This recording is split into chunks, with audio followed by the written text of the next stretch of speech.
So, Tom, the exciting thing for me about this is I can remember when I was 13 doing a big kind of timeline of British history, and this was the very first date. It's the first date really in all history, isn't it?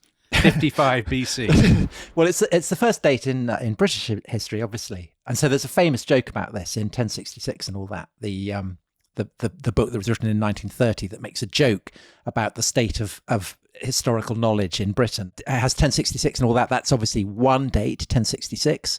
But the only other date in the entire book is this date, 55 BC. So he says the first date in English history is 55 BC. Oh, God, I'm starting to do a New Zealand accent there.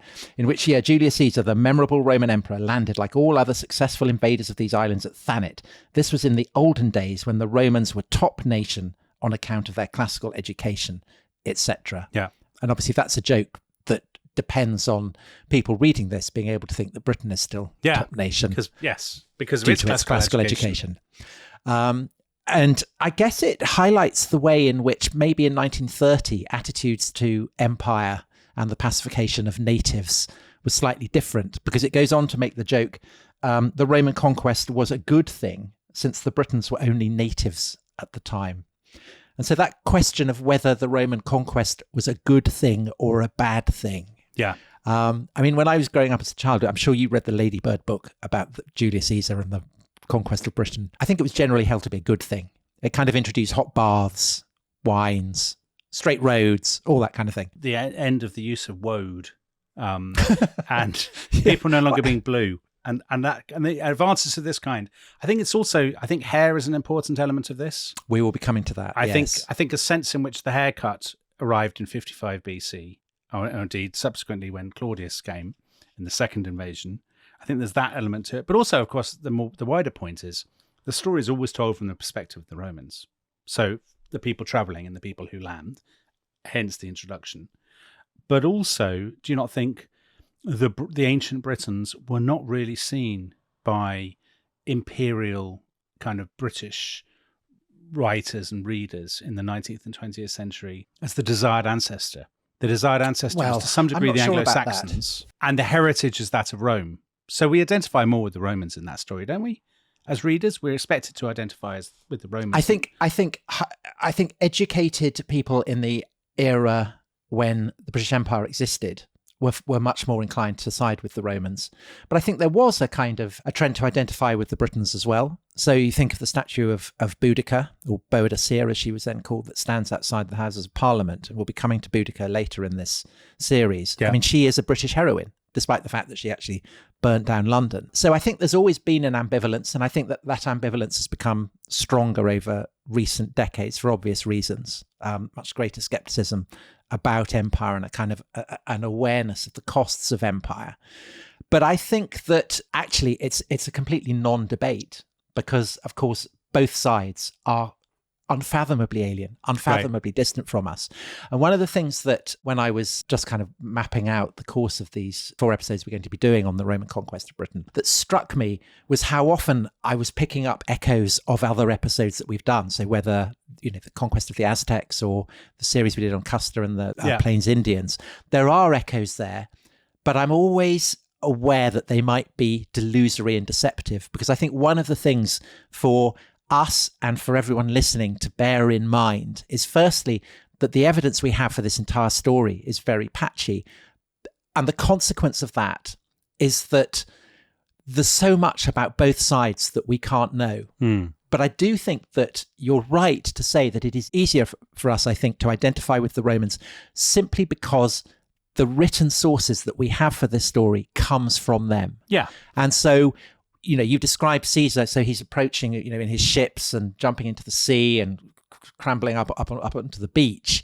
This is our country, but we're kind of with Caesar's legions in the boats because we don't know really very much about Britain, say, relative to what we know about Rome. Right, but also people identify with the Romans from actually quite a young age, don't they? You often do the Romans at school when you're 5, 6, 7. Yeah. We know a lot about the lives of the Romans. We know a lot about the life of Julius Caesar. We can make educated guesses about his inner life, about his psychology, about what kind of a man he was.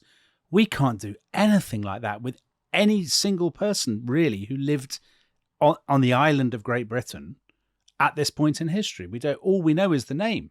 And so I think that because our written sources come from the Romans, but for them the Greeks as well, there's a sense in which, as we're looking at this story, we have a sense of Britain slowly coming into focus that is one that derives from those sources.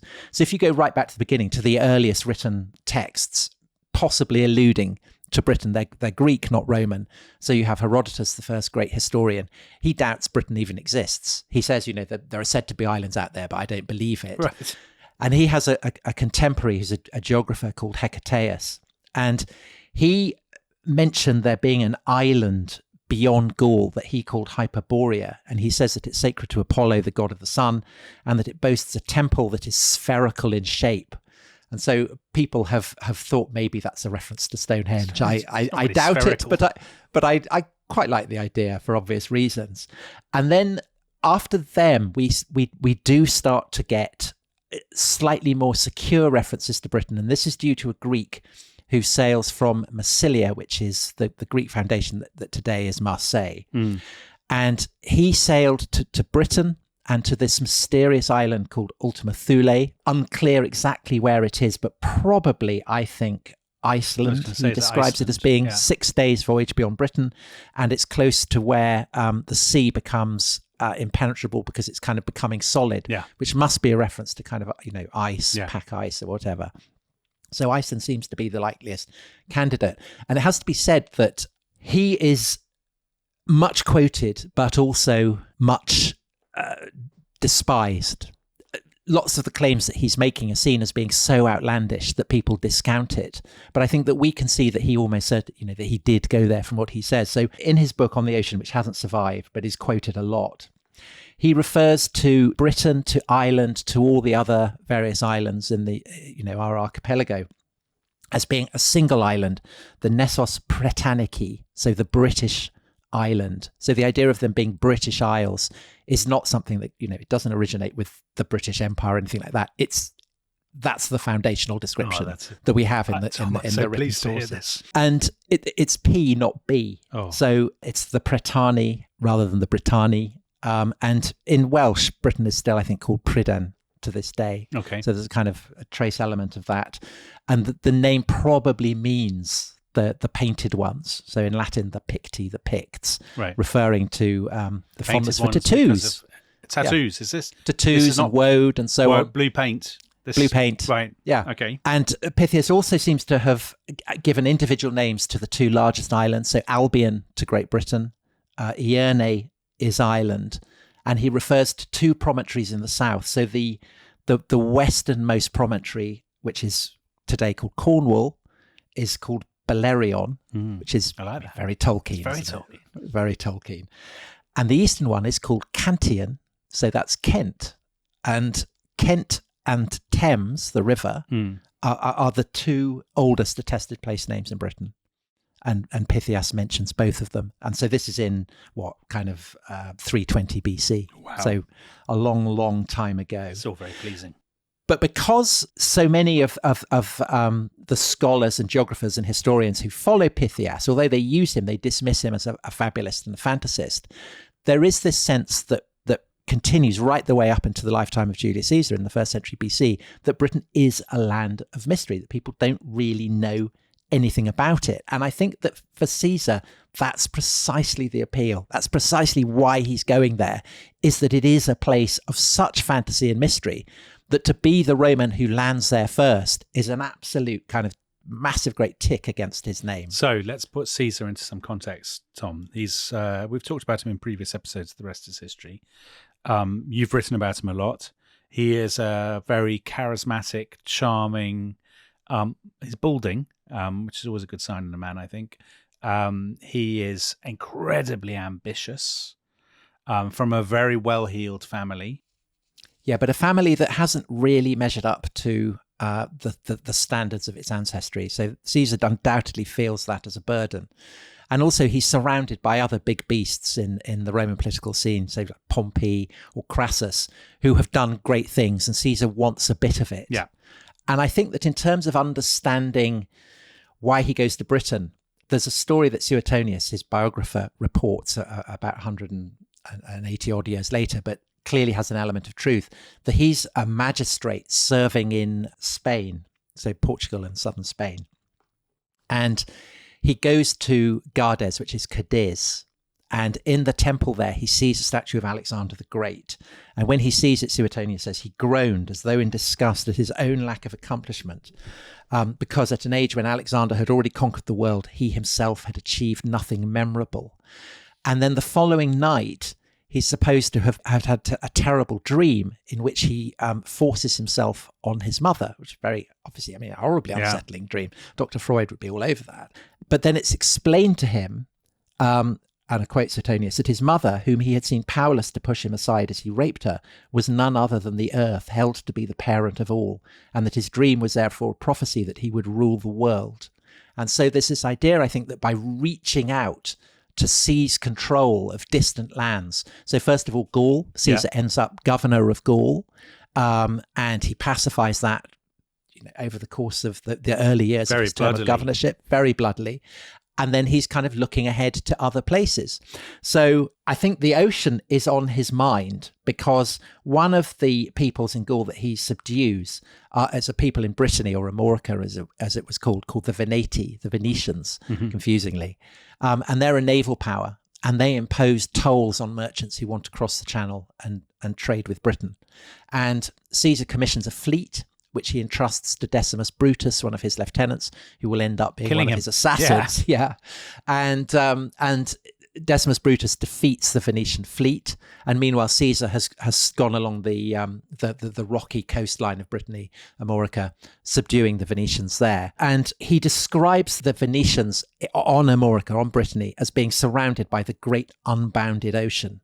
And now that Caesar has this fleet, which he's used to defeat them, he must be thinking, I could use this. And we know that by 55 BC, he's basically pacified all of Gaul, or so it seems. And he's in a mood to go even further. So his first venture beyond the limits of Gaul is across the Rhine. A couple of German tribes have crossed the Rhine and raided into Gaul. So Caesar builds a bridge, takes him 10 days. He stays in Germany for 18 days. He then comes back and pulls the bridge down. Spectacular stunt. And it illustrates, firstly, that there's nowhere that the Romans can't go, but more specifically, it illustrates the fact there's nowhere Caesar can't go. That thing about the stunt, is that really what the invasion of Britain is? It's a.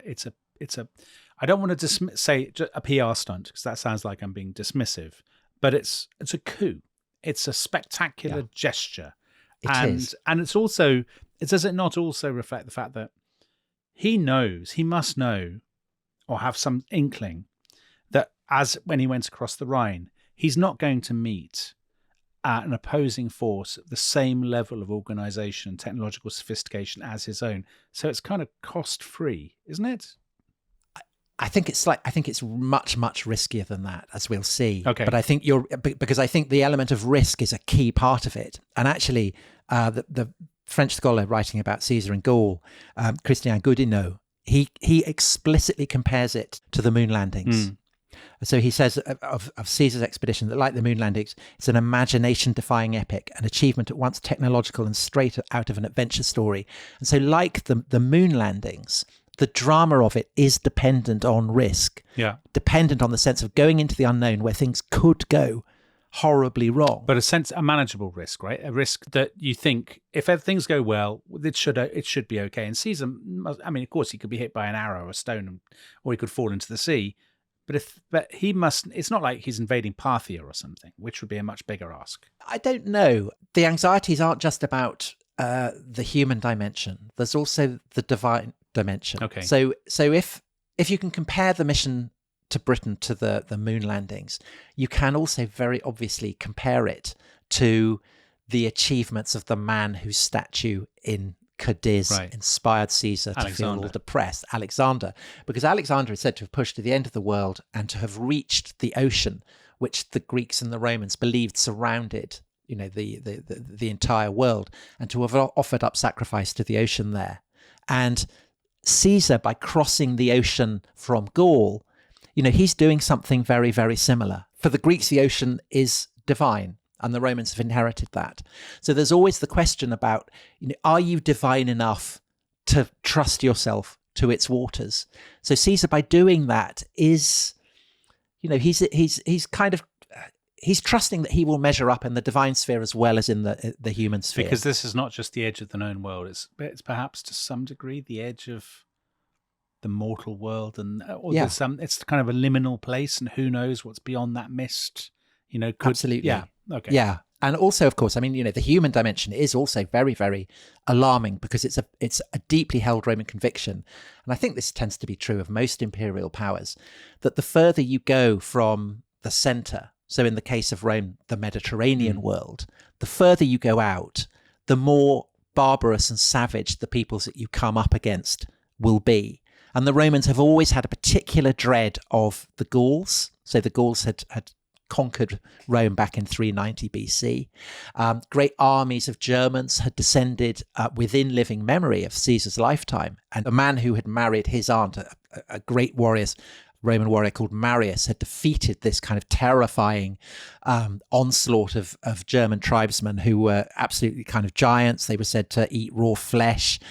Women were said to be very into genital mutilation, a bit like the Welsh at Pillith. And so the sense that the North is an incubator of savages is very, very strongly held by the Romans. And the further north you go, the presumption is, the more terrifying they're going to be. So to go from Gaul to Britain, you are taking an extra level of risk. That's not just about prejudice about going further north, is it? Because Caesar believes that there's almost a kind of economic reason why the people who live on the island of Great Britain will be more fierce. Because doesn't he say in his commentaries that the further you get from the imperial centre, the less likely you are to have been exposed to the Roman goods that make you kind of dissipated and lazy and effeminate, and the taint of luxury will not have corrupted the people in Britain. Yeah, so that's a paradox that will run throughout the story, which is that even as the Romans despise the Gauls and even more the Britons for their savagery, at the same time, they kind of admire the savagery as being the expression of a kind of innocence, that they haven't been corrupted by the fruits of civilization. And it's a constant nagging anxiety for the Romans that civilization and empire and greatness might be sapping them and making them more vulnerable to the onslaught of these kind of barbarians. Familiar. People thought, we're talking about the British Empire. People absolutely thought that's in the British Empire, didn't they? The romance of Africa or of the Northwest frontier was built up with the idea that urban civilization corrupts you and makes you decadent, and the further away you get, the more authentic and the more manly and all that sort of stuff you are.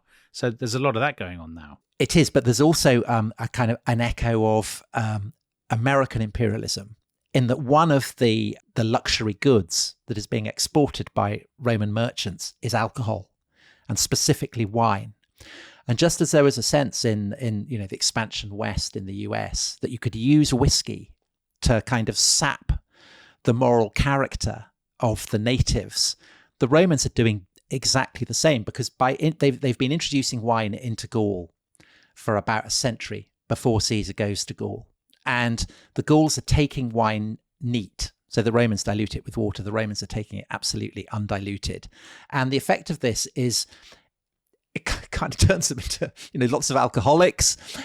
People want wine. The only thing they have to pay for wine is slaves. The only way you can get slaves is to fight with your neighbors. So it serves to foster kind of increased tribal conflict and tension. The Romans can then take the slaves that they're getting for the wine, bring them back to Rome, bring them back to Italy, set them to work in vineyards, growing more wine, exporting it back. So, unless you're a kind of Gallic slave, it's a completely virtuous circle. But the effect of all this for Caesar is that when he turns up in Gaul, they're all absolutely hammered. They're sozzled. They all hate each other. They're all fighting each other. It's much, much easier to kind of conquer them. And so that's why I think, when he says a people called the Belgae occupying what is now Belgium, that's why it's called Belgium. He says that these are the people furthest from Rome and its wine merchants. And so therefore they are the strongest. And the same obviously, would apply to Britain. But having said that, there is also a sense that Caesar knows this isn't quite true, because he knows that merchants have penetrated into Britain even So there was a little moment earlier on where you talked about the Veneti, or whatever they're called, who control the channel. They exact tolls on people crossing the channel. So people are crossing the channel. So these are merchants. These are even travellers crossing. Yeah. Well, or very possibly, there are chieftains in Gaul who have allies, or maybe a direct overlordship in Britain, because Caesar in his commentaries is making two contradictory claims. On the one hand, he's saying that nobody in Gaul knows anything about Britain. He repeatedly emphasizes this.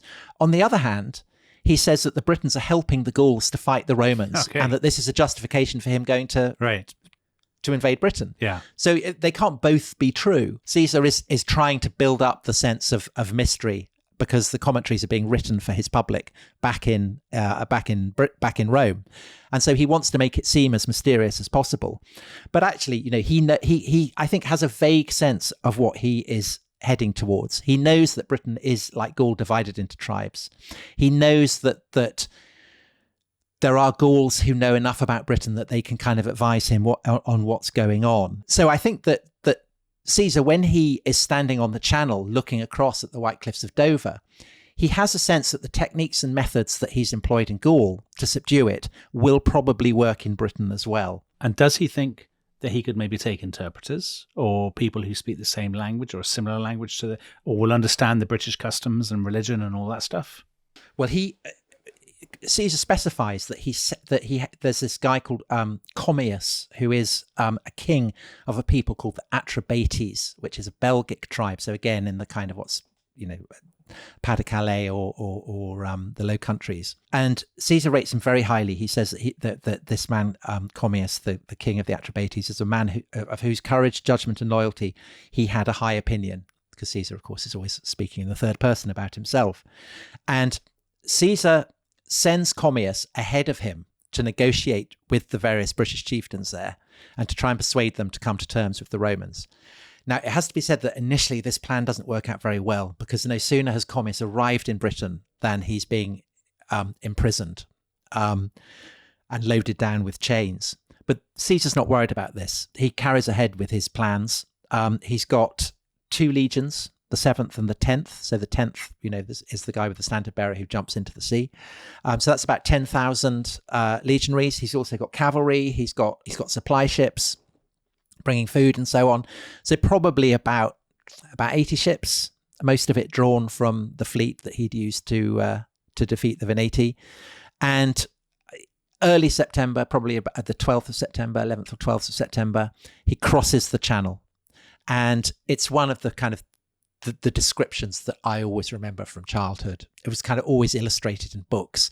He's approaching the White Cliffs of Dover, and there are Britons with kind of bristling moustaches, and waving clubs and spears. Yes, brightly painted blue in chariots, kind of racing along the cliffs. And Caesar obviously recognizes that this isn't a great place to land. So he passes Dover, and he heads up towards the shingle beach where Woolmer and Deal stand. And this is almost certainly where he lands. And, it's very, very intimidating for his soldiers. You read out the bit that it takes the standard bearer of the 10th to shame them into climbing out of the boats and wading ashore. And the Britons are terrifying because they seem conjured up from all the worst nightmares of the Romans. They have chariots, which is the Romans would associate with Homer, kind of, the distant age of the heroes. They're dyed. They have this unspeakable facial affectation. Caesar says they shave the whole of their bodies except the head and the upper lip. So that's a moustache that he's describing, which is a concept. It's a concept so abhorrent to the Romans that they don't. That Latin doesn't have a word for moustache. They don't have archers. That they have lots of slingers, and you don't. If you have a moustache, you don't need an archer. That's how it works. Is that the rule? Yeah. How does that work? Just your opponents are so terrified that you don't need to even shoot arrows at them. And so it would be unsettling. It would be alarming, and that is why the standard bearer of the 10th Legion has to do what he does: jump into the sea. Everyone piles out. Welcome back to The Rest is History. The armies of Rome are piling up the beach. They are splashing through the surf. There are flipping javelins or whatever, bits of slings. bits of slingshots, slings? I think is the word. Yeah. Maybe when they've run out of slingshot, they're throwing the slings. But no arrows. Yeah, by these terrifying mustachioed figures. However, this is obviously the moment of maximum danger, any amphibious landing. But it goes well for Caesar and the Romans. Once that standard bearer has said, come on, follow me, they do manage to get a hold on the beach, don't they? And so it begins. Well, I mean, what they immediately do is build a fort, because there's nothing the Romans enjoy more than building a fort, which they do it at every opportunity. And once they've done that, they then receive emissaries from the local chieftain. And this embassy is led by Commius. So the guy from Belgium they had sent over in advance. Yeah. Yeah. So he's been freed and he's acting as a kind of middleman. And Caesar tells us in his commentaries that he reproached them for making war on him without provocation, which I think they should have welcomed him with open arms. Yes, exactly. So the Britons duly, reflect on their poor behaviour and hand over hostages, and it all seems to be going quite well for Caesar. But actually, it's a damp squib. It really doesn't work out well for Caesar at all. I mean, he disguises this as well as he can in his commentaries, but he's got all kinds of problems. So first of all, he can't land his horse transports, which he's brought over. Right. Why? I guess they keep being kind of blown away. So they're very contrary winds, and they keep being blown away, and so he's never able to land them. And without cavalry, he can't act on any victory that gets won by his infantry, and the weather just gets worse and worse. I mean, he's kind of arrived in the middle of September, and so as the days pass, the winds seem to have got worse and worse, and there's one particular storm in which he loses most of his transport ships. And this is obviously really, really worrying, because you don't want to be stranded on the island and not being able to get back. And this terrifies his men. And I imagine probably Caesar himself. It's the first recorded incidence of bad weather in Britain affecting the course of history. But this must be the consistently worst weather he's ever known. If the rest of his life has been spent in the Mediterranean and Spain and Gaul, I mean, obviously he's known storms before, but the weather, this must be the coldest place and wettest place he's ever visited. Yeah, I guess so. And it's very, very unsettling, as is the chariots, which Caesar really, really obsesses about. It's not just his men who are kind of anxious about them. Chariots are not being, they're only used in Rome for races. The Gauls haven't used them. They're seen as rather old-fashioned, but the Britons are very, very adept at using them. It's the chieftains who deploy them. They are very skilled at kind of running up and down the various kind of parts of it that connect it to the horses, doing kind of tricks like that, firing their slings, shooting their spears, all that kind of thing. Right. And so generally, I think you get a sense from Caesar that this is actually tougher than he'd anticipated, that the resistance is more intimidating, and that the weather is more unhelpful. And if you have this kind of shadowy sense that you might be intruding in the dimension of the gods, then bad weather isn't just happenstance. It may be expressive of more ominous forces. And so even though Caesar does manage to win another victory, so his men are out foraging, they get attacked, Caesar comes to the rescue and beats the enemy off. There's a sense, I think, that Caesar feels that he hasn't really got much, there's nothing much to be gained by staying on for very long. He's made his landing, he's made his point, he can write back to Rome about it. And so after about a fortnight, he takes the chance to go back to Gaul, and that is that. So can I ask a question? Thinking about, you were saying about other episodes that we've done. So thinking about, for example, when Hernán Cortés landed in what we now call Mexico. I mean, obviously the big attraction for him was he was told there's this great city, there's all this gold, there's clearly a central authority and a kind of political structure.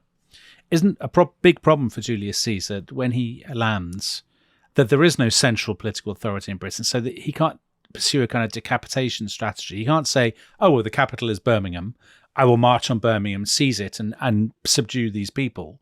I mean, it's, as far as he's concerned, presumably it's all kind of anarchic chaos and different tribes and things. So what is the point in, because, there'd only be another tribe after the next tribe. Well, I mean, as in Mexico, where there are different peoples, and Cortés ends up exploiting that as part of his conquest of Mexico, there is a similar situation in Britain. And if Caesar had landed earlier, if he'd had cavalry, if he'd come in greater force, if the weather had been better, maybe he would have been able to capitalize on that. And I think indisputably, though he doesn't tell us this, but I think it's clear from what happens the following year, he is getting intelligence. He's working out who the various tribes are in Britain, which ones are friendly, which ones are hostile, who might be amenable, who he's going to have to defeat, because Caesar is fully planning to come back the following year. Right. And one of the reasons for that, it's not just that he thinks that he can beat these people. It's also that the impact of his landing in Britain, even though effectively it's a failure, back in Rome is enormous. The Senate, who is full of people who really don't like Caesar at all, they decree him a public thanksgiving that lasts for 20 days. And Caesar, who is all about making a big splash back in the capital, making himself the darling of the people, he realizes that going to Britain is huge box office. And so I think that absolutely confirms him in his resolve that he will come back again in 54 BC. One other thing. So some listeners to this podcast may be thinking, well, imperialism, if they're kind of Marxists, they may be thinking imperialism is always driven by the search for markets and resources and things. Is there an economic reason to go for Britain? I mean, I don't imagine they're thinking the British market is really, the market of the Britons is crucial to our economic success. But is there a resource? I mean, the classic thing that people always say is tin. They came for tin. Is there any truth in that? Well, the tin is down in Cornwall, so the other end from Kent. But there are all kinds of rumours that, there's gold, that there's silver, that there's lead. So the sense of that Britain is full of mineral wealth is very strong, and so therefore, hopefully, that will be useful. There are pearls. So there are reports that Britain is full of riches. But of course, even if there's nothing there, there is a source of income which Caesar has been making great use of in Gaul, and that is slaves. So Caesar in Gaul has enslaved vast numbers of people and become incredibly rich from it. Right. And I'm sure that, just on this abortive trip, he's had a number of clashes. He will have taken prisoners. He'll be taking them back with him to Gaul to sell. And they'd be great curiosities with their moustaches, Tom.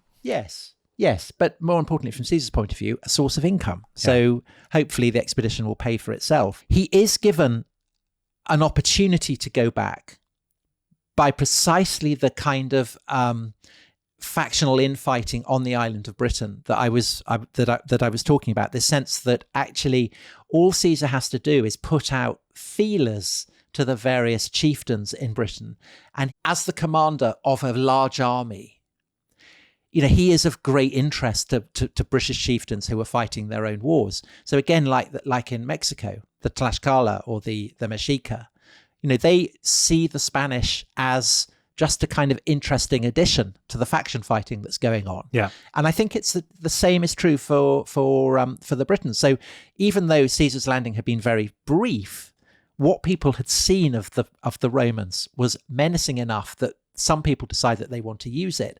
And in particular, there's a guy called Mandubracius, who is a prince of a tribe called the Trinovantes. And the Trinovantes are based north of the Thames estuary in what's now Hertfordshire and Essex. And they're probably the most powerful tribe in Britain. But there's an up-and-coming tribe to their west called the Cativillani. And the Cativillani occupy basically the home counties. I mean, anyone Berkshire. in Britain will... Yes, kind of the idea of the home counties as a menacing horde of barbarians is entertaining. And they're under a king called Cassivellaunus, and he has overthrown Mandubracius' dad, the Trinovantian king. And so Mandubracius has gone running to Caesar saying, please, will you help me? And Caesar goes, absolutely, I will. Yeah. Of course, I'm all in. And so when he sails back in 54, he does it as the ally of a British prince. And I think you can tell that Caesar sees this as being a genuine opportunity for conquests on a Gallic scale, because he comes back with a much larger force. He'd gone in 55 with 2 legions. In 54, he lands with 5 legions. So that's about 20,000 men. He has about 2,000 cavalry. I mean, this is a very, very intimidating force, far larger than any force that a British tribe would be able to oppose him with. And again, he seems to have landed on the beach at Deal or Walmer. The conventional thankting is that he landed on the Isle of Thanet. Yeah. All So invaders by law have to Yeah. land on the Isle of Thanet, don't they? So we should just accept the Isle of Thanet. It's nowadays it's the northeasternmost tip of Kent, and there was this channel called the Wonsum Channel, which has it's been swallowed up. It's now dry land. But back in Roman times, it was a genuine island. And so one school of thought is that Caesar landed there, made his base there. I think it's improbable because Caesar never mentions the fact that he's crossing to and fro from the channel. Right. So I think he probably landed at Deal again or Walmer. And this time he's not opposed because clearly the force he's bringing is so intimidating that no one wants to stand up to him. And so he marches out, he storms a hill fort.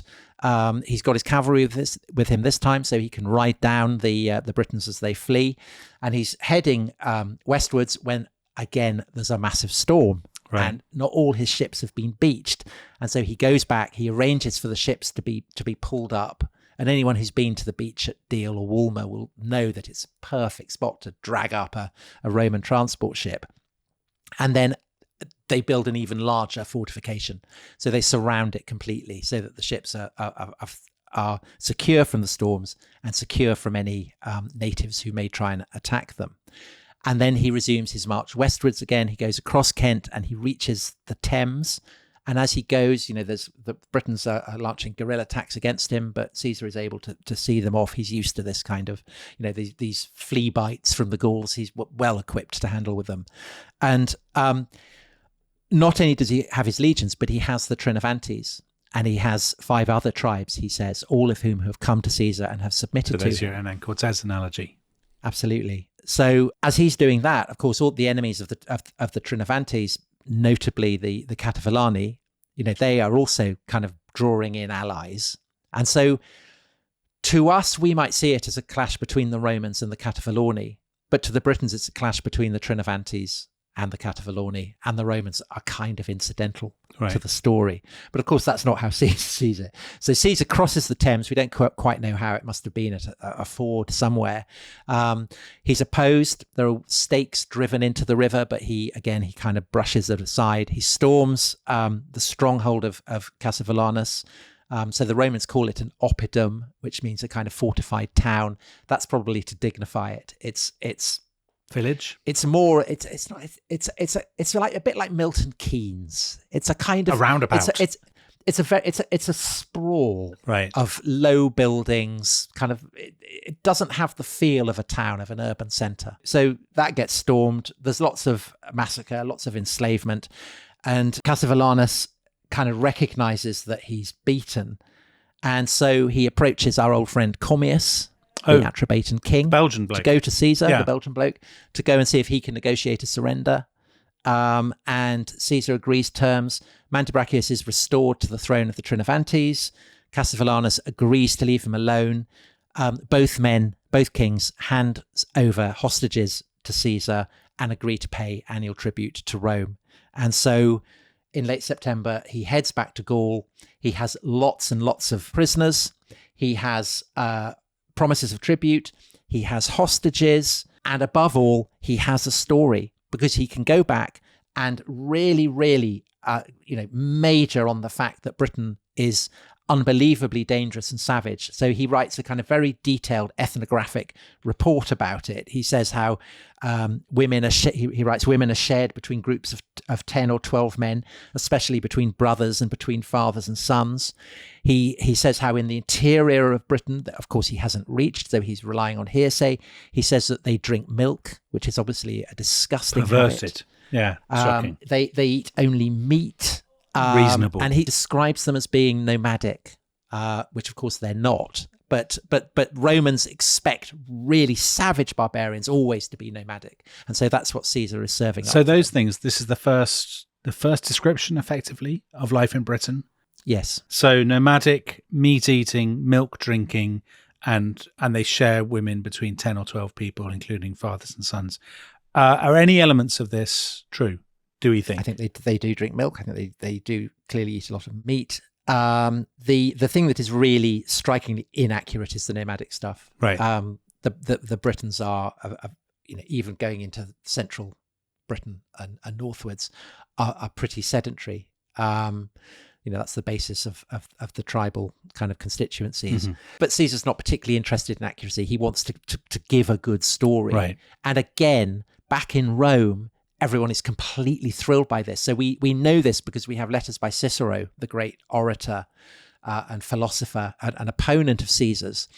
But he's gripped by it. He's absolutely thrilled. He writes to a friend and he says, actually, the reports back from Britain is that it's more savage than rich, that basically all there are slaves, and these slaves, so Cicero is absolutely withering about the quality of the slaves. They have no aptitude for literature. They don't know anything about music. Oh, come on. Terrible. Yeah. So he's, who would ever expect anyone with a knowledge of literature to come from Britain? But this is a kind of amused tone of hauteur. It doesn't fool anyone. Cicero is as thrilled as everyone else. He does apparently bring back pearls, and the pearls on the Kentish coast become very, very famous in Rome. They're seen as being as good as the pearls from the Lucrine Lake on the Bay of Naples, which are the gold standard. And according to Pliny, brings back pearls, which are very sumptuous. And Pliny says that he makes a kind of corselet, a cuirass out of these British pearls, and he dedicates it to his ancestress Venus in the great temple to Venus that Caesar builds in due course when he gets back to Rome. But Tom, I know nothing of pearls. Is there just a finite stock of pearls and Caesar took them all, or are there... I've never heard someone talking about how brilliant British pearls are. I honestly don't know, Dominic. What I do know is that oysters are a very big thing. Yeah. So maybe, I don't know whether pearls and oysters go together. I believe I know, I believe they do. Do they? Do they? I don't know. Listen, we're not the rest is pearls. we're not the rest is... Oh, indeed, the rest is oysters. The rest is shellfish. But certainly British oysters are seen as being the best in the world, equal first with the oysters that you get from the Lucrine Lake in the Bay of Naples. And so that's another. I think our oysters are still top notch. I think British and Irish oysters stand comparison with any on this planet. Well, do you know what I'm looking forward to? I'm looking forward to the responses we may get on this about oysters and pearls. Yeah, but so we'll learn something. To the critics, I just say this: you don't know what you're talking about. Right, continue, Tom. I think in a way, all this discussion about pearls and oysters and stuff it's not really the point, because the point is the story. Right. It's the opportunity it gives Caesar to play act as Alexander. Yeah. That's what he's got from it. But having said that, I do also think that all this stuff about treaties and hostages and so on, Caesar is clearly laying the grounds for another visit to Britain, where I'm sure he was, he's planning to do what he'd done in Gaul. He's got a kind of, he can manufacture an excuse for intervention at any point that he wants. And find local collaborators, no doubt. All that, yeah. So this is exactly the course that he'd been doing in Gaul. This is what had enabled him to conquer the whole vast expanse of Gaul. Or so he thinks. Because in the event, he never goes back to Britain. Because actually, even in the late summer of 54, rumours are coming in from Gaul that the harvest is failing. And over the course of 53, the impact of that and of general Gallic resentments mean that there's a kind of festering sense of insurrection. And in 52, there is a mass revolt in Gaul led by Vercingetorix. So anyone who's read Asterix, Vercingetorix is the guy who is shown throwing his armour down on Caesar's feet. It's a kind of parody of a famous picture of Vercingetorix surrendering to Caesar, which he does in due course. But it's a very, very close-run thing. And Caesar's efforts are devoted entirely to pacifying Gaul. He just doesn't have time to bother with Britain. And then, of course, in 49 BC, he crosses the Rubicon. The Roman world is engulfed by civil war.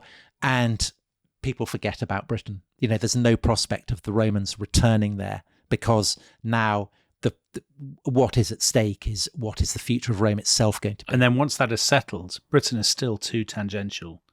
If you're Augustus or Mark Antony, all the actions in the Mediterranean, all the money, all the power, all the prestige, who cares about Britain? Right. Whereas the converse, I think, is that for the Britons, the impact of Caesar's invasions are actually considerable. First of all, because even the few weeks that Caesar had been in Britain, the impact of Roman militarism had been highly destructive. I mean, it had been, for any British chieftain with eyes to see, it had been a warning of just how potent these foreigners across the seas are. Equally, I think that the coming of the Romans to Britain opens up the eyes of people to just how rich Rome is, how wealthy it is, how impressive its kind of material goods are. And so again, that serves to integrate Britain into a Roman world, even if there's not a kind of direct colonization. And the fact that Gaul is occupied by Rome, that Britain isn't, because there are so many links between Britain and northern Gaul, the Roman occupation of Gaul inevitably has an impact on Britain as well. And you can see this through the afterlife of Commius, the guy who was sent to the British chieftains by Caesar, who plays a very complicated game. And the complexity of the game that he plays, I think, is the best highlight that we have into this kind of matrix of relations between Gauls, Britons and Romans. So Commius goes back with Caesar in 54 to Gaul, and he assists the Romans against the Gallic rebels there because he's an ally of Rome. But then in 52, when it looks as though the Romans are going to lose and Vercingetorix is going to win, he switches sides, and he's one of the leaders that leads an enormous force to try and rescue Vercingetorix in Alasia, the fortress where Caesar is besieging him. That expedition gets wiped out. Vercingetorix is forced to surrender. Commius retreats, goes into hiding. There are 2 Roman attempts to try and assassinate him. But then when civil war breaks out, Commius negotiates a kind of a deal with Mark Antony, who is Caesar's lieutenant in Gaul. And he gives up hostages, but he demands from Antony that he doesn't have to have dealings with the Romans in person, because he's worried that if he does that, the Romans will try and kill him or capture him. So that's agreed. So having done that, while Caesar and Antony are off fighting the civil war in the Mediterranean, Commius moves back to Britain, and he sets himself up there as a king in what's now Hampshire. And again, he's ruling a people called the Atrebates, and it's unclear quite what's going on there. So there's a tribe called the Atrebates in Belgium. There's a tribe called the Atrebates in Britain. Commius is ruling both of them. Are the Atrebates in Britain people that Commius has conquered? Are they genuinely, kith and kin? Could be a bit of both, couldn't it, though? Don't people make that argument about, for example, the Anglo-Saxons, that, identity is not just ethnic, it can be kind of assumed because you are copying the warlord, that kind of thing? Right. I don't know. But what is clear is that as well as the Gallic-British link, there is also a Roman one. Because Commius, even though we have no further references to him in any classical texts after his dealings with Caesar, we do know about him because there is actually a written record, and it's a written record that comes from Britain, and it's stamped on coins that he issues that have his name. Right. Amazing. And so with this, Britain ceases to be an entirely prehistoric culture. For the first time, we have writing. So is this the very first writing in Britain, Commius's coins? Yeah, probably. Wow. And that's because of the link with Caesar, and that Commius must have picked up because are they in Latin? Are they in Latin script? Yes. So he's picked that up from Gaul, which has been conquered by Caesar, and he's taken that across into Britain and then produced, because they are a marker of prestige and status and kingship, I guess. Yeah, and as we'll see in the next episode, they have a huge influence on other tribes as well. And Britain, as I said, it ceases to be entirely prehistoric, and it's reflective of the way in which, I guess, societies on the margins of a great imperial power don't have to be ruled directly by it to come within its orbit, to come within its sphere of influence. So the fact that you're starting to get these coins with names on them in Britain is clearly a marker of Roman influence. But the question for the British tribes is that all it's going to be? Is it always going to be a hands-off relationship? Or are the Romans, once they've sorted out their civil wars, which are raging in the decades that follow Caesar's visits to Britain, once the Romans have sorted that out, are they going to be back? Well, spoiler alert, they are. They're going to be back in the form of the Emperor Claudius and a proper invading army in AD 43. And on that bombshell, Tom, thank you very much. A tremendous tour de force. Goodbye. Vale.